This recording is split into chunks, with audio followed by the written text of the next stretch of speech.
नमस्कार, clean news UP में आपका स्वागत है और वक्त हो चला है दिन भर की सभी ताज़ा खबरों का। यूपी सरकार ने जेवर को दी एक और बड़ी सौगात। 6 एकड़ जमीन पर बनेगा सुपर स्पेशलिटी हॉस्पिटल और ट्रॉमा सेंटर। उत्तर प्रदेश सरकार के ड्रीम प्रोजेक्ट के जेवर इंटरनेशनल एयरपोर्ट को एक के बाद एक बड़ी सौगात मिल रही है। इस बीच यूपी के अपर मुख्य सचिव चिकित्सा अमित मोहन प्रसाद ने सेक्टर 22E में सुपर स्पेशलिटी हॉस्पिटल और ट्रॉमा सेंटर बनाने के लिए स्थलीय निरीक्षण किया है, जबकि 6 एकड़ जमीन पर बनने वाले मल्टी स्टोरी हॉस्पिटल की तैयारियां तेज कर दी गई हैं। अब जाति, चेहरा और मजहब देखकर नहीं दिया जाता सरकारी योजनाओं का लाभ, सीएम योगी। भारतीय जनसंघ के संस्थापक सदस्य पंडित दीनदयाल उपाध्याय की जयंती पर मुख्यमंत्री योगी आदित्यनाथ ने गोरखपुर विश्वविद्यालय स्थित उनकी प्रतिमा पर पुष्पांजलि कर उन्हें भावभीनी श्रद्धांजलि दी। इस अवसर पर मुख्यमंत्री ने कहा कि पंडित दीनदयाल उपाध्याय का स्पष्ट मत था कि हमारी योजनाओं का आधार समाज के संपन्न नहीं, अंतिम पायदान का व्यक्ति होना चाहिए। आज उनका यह सपना साकार हो रहा है। प्रधानमंत्री नरेंद्र मोदी के नेतृत्व में हर गरीब को आवास, शौचालय, हर गरीब महिला को ऊर्जा के लिए ग्रीन एनर्जी के रूप में मुफ्त LPG गैस कनेक्शन, हर गरीब को आयुष्मान योजना से 5 लाख रुपए तक का स्वास्थ्य सुरक्षा कवर जैसी योजनाओं का लाभ मिल रहा है। इन योजनाओं का लाभ किसी का चेहरा, जाति, मजहब या क्षेत्र देखकर नहीं दिया जाता। यह केंद्र व प्रदेश सरकार की ओर से अंत्योदय के लक्ष्य को प्राप्त करते हुए उनके जीवन में खुशहाली लाने का प्रयास है। योगी सरकार बढ़ाएगी बियर का उत्पादन, बड़े शहरों में ज्यादा शराब की दुकानें खुलवाने के निर्देश। यूपी में बियर बनाने वाली छोटी इकाइयों की संख्या बढ़ाने का फैसला योगी सरकार ने किया है। इसके साथ ही शॉपिंग मॉल में विदेशी और अंग्रेजी शराब की दुकानों की संख्या भी बढ़ाई जाएगी।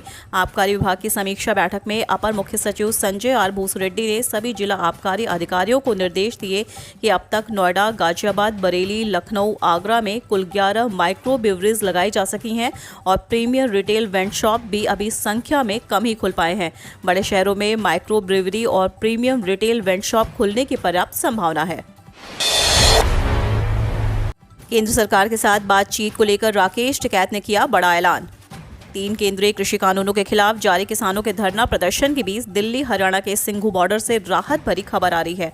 संयुक्त किसान मोर्चा के अग्रणी नेताओं में शुमार भारतीय किसान यूनियन के राष्ट्रीय प्रवक्ता राकेश टिकैत ने कहा कि बातचीत केंद्र सरकार को शुरू करनी है, वे लोग इसके लिए तैयार हैं। उन्होंने अपनी ओर से सकारात्मक पक्ष रखते हुए यह भी कहा कि अगर केंद्र सरकार बातचीत की शुरुआत करेगी तो संयुक्त किसान मोर्चा के सदस्य इसमें जरूर जाएंगे। वे शुक्रवार को कुंडली बॉर्डर पर आयोजित एक सभा को संबोधित कर रहे थे। यूपी में अंडा उत्पादन का हब बनेगा सहारनपुर, प्रतिमाह सप्लाई होंगे 5 करोड़। लकड़ी पर नक्काशी के लिए दुनिया भर में अपनी पहचान बनाने वाला सहारनपुर अब अंडा उत्पादन में भी अपनी पहचान बनाने जा रहा है। सब कुछ ठीक रहा तो सहारनपुर के प्रतिमाह 5 करोड़ अंडे उत्तराखंड, हरियाणा, मध्य प्रदेश, दिल्ली आदि राज्यों को सप्लाई करेगा। अभी तक सहारनपुर 3.74 करोड़ अंडे प्रति माह सप्लाई कर रहा है। 5 करोड़ अंडे सप्लाई करने के लिए कुक्कुट विकास नीति के तहत जिला प्रशासन ने 1.80 करोड़ रुपए का प्रस्ताव शासन को भेजा है। जिले में अंडा उत्पादन की करीब 95 यूनिट लगी है। इन्हें एकत्र कर अलग अलग क्षेत्रों के 8 क्लस्टर बनाने की योजना का प्रस्ताव जिला प्रशासन द्वारा शासन को भेजा गया है। हथनीकुंड बैराज से छोड़े गए पानी से बागपत और शामली में यमुना का बढ़ा जल स्तर, किसान चिंतित। पहाड़ों पर लगातार बारिश हो रही है, मैदानी क्षेत्रों में भी पानी का स्तर बढ़ा है। बागपत और शामली में यमुना का जलस्तर बढ़ गया है। बारिश की वजह से हथनीकुंड बैराज से यमुना का जल स्तर बढ़ गया है। यमुना के निकटवर्ती गांव में अलर्ट जारी कर दिया गया है। वहीं किसानों को भी खेतों में न जाने के लिए ऐलान किया गया है। यमुना पर न जाने की अपील की जा रही है। इस बार रिकॉर्ड तोड़ बारिश हो रही है। पहाड़ों पर भी बारिश का प्रतिशत बढ़ा है। पहाड़ों की बारिश से ही नदी नाले उफान पर हैं। किसानों की आय दोगुनी करने का लक्ष्य, कल्याण मेले में मिलेंगी सभी योजनाओं की जानकारी। किसानों की आय दोगुनी करने की दिशा में शनिवार 25 सितंबर को सुबह 10:30 बजे से पंडित दीनदयाल उपाध्याय की जयंती के अवसर पर प्रदेश सरकार द्वारा प्रत्येक विकास खंड में किसान कल्याण मेले का आयोजन किया जाएगा।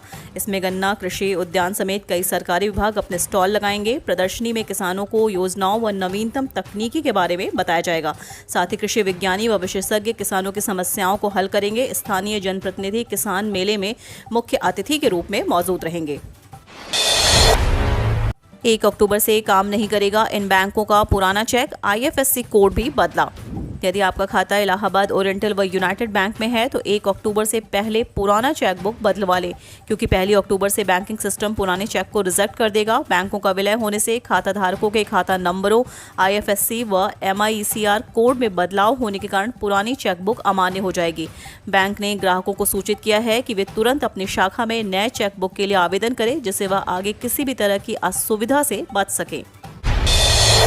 अगले 24 घंटे में इन इलाकों में होगी झमाझम बारिश, मौसम विभाग की जारी की ये चेतावनी। सितंबर का महीना खत्म होने को है, लेकिन मानसून है कि वापस जाने का नाम नहीं ले रहा। हर साल 25 सितंबर तक मानसून की वापसी हो जाती है, लेकिन इस बार संभावना जताई जा रही है कि 29 सितंबर तक मानसून की वापसी होगी।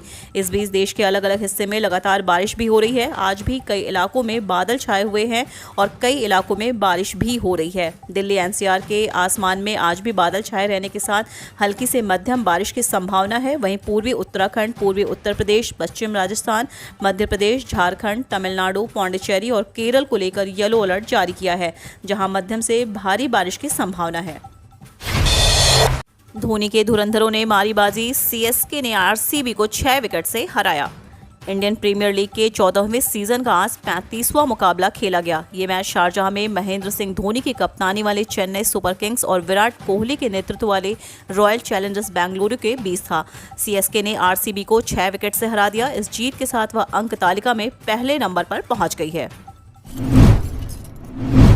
राजस्थान की नजरें टॉप 4 पर। क्या दिल्ली को रोक पाएंगे रॉयल्स के धुरंधर?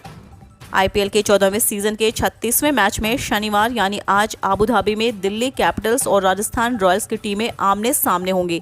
बेहद संतुलित नजर आ रही दिल्ली की टीम राजस्थान के खिलाफ जीत दर्ज कर अंक तालिका में अपनी स्थिति मजबूत करने की कोशिश करेगी। यह मैच दोपहर बाद 3:30 बजे से शुरू है। आज के दूसरे मुकाबले में हैदराबाद पंजाब की भिड़ंत इंडियन प्रीमियर लीग के 14वें संस्करण के दूसरे चरण में आज डबल हेडर यानी 2 मुकाबले का दिन है। हम यहाँ जिस मैच की बात करने जा रहे हैं वो आज का दूसरा मुकाबला होगा। भारतीय समय के मुताबिक शाम 7:30 बजे से शारजाह के मैदान पर खेले जाने वाले इस मुकाबले में सनराइजर्स हैदराबाद और पंजाब किंग्स की टीमें आमने सामने होंगी। हम रोज ऐसी ही न्यूज़ लाते रहेंगे। यदि आपने अभी तक क्लीन न्यूज़ यूपी को सब्सक्राइब नहीं किया है तो फटाफट सब्सक्राइब कर ले, साथ ही बेल आइकन को दबा दे ताकि कोई भी अपडेट मिस ना हो।